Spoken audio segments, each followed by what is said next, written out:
18 வயசுக்கு கீழே இருந்தீங்கன்னா தயவுசெய்து இந்த வீடியோவை ஸ்கிப் பண்ணிடுங்க. சத்தீஸ்கர்ல இருக்கக்கூடிய உயர் நீதிமன்றம் பார்த்தீங்கன்னா, ரேப்புன்றதை நாங்கள் அக்செப்ட் பண்றதுக்கு ஒரு சில ரெஸ்ட்ரிக்ஷன்லாம் எடுத்துட்டு வந்திருக்காங்க.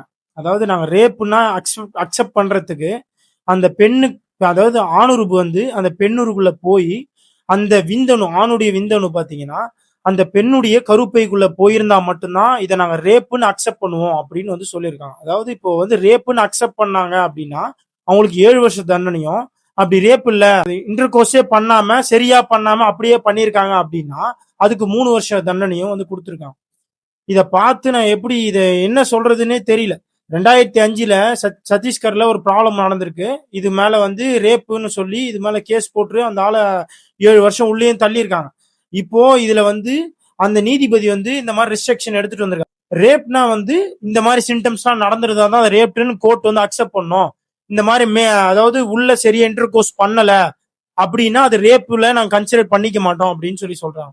அதாவது ஃபாரின் கண்ட்ரிஸ்லாம் போய் பாருங்க, பொண்ணு மேல கைய வச்சாலே தலையை வெட்டுறான். அதாவது அந்த நோக்கத்துல மேல தூக்கிட்டு போய் சும்மா தொட்டா போதும், இல்ல ஒரு பார்வை பார்த்தா போதும், தப்பான நோக்கத்துல கழுத்தே துண்டா வெட்டுறான். இதுல ரெஸ்ட்ரிக்ஷன் எல்லாம் கொடுத்துட்டு இருக்கீங்க. நீங்க இந்த மாதிரி விஷயங்களுக்கு ஆதரவு தெரிவிக்கிறீங்களா இல்ல இல்லையான்றத தயவு செஞ்சு கமெண்ட்ல சொல்லிட்டு போங்க. ஏன்னா உங்க கமெண்ட்டை படிக்கும் போதுதான் இது சம்பந்தப்பட்ட கோர்ட்டோ இல்ல யாரோ ஒருத்தர் சம்பந்தப்பட்ட நபர் பார்த்தாங்கன்னா நம்மளுடைய ஓட்ஸை பார்த்து இந்த ரூலை மாத்தினாலும் மாத்துவாங்க. நன்றி, வணக்கம்.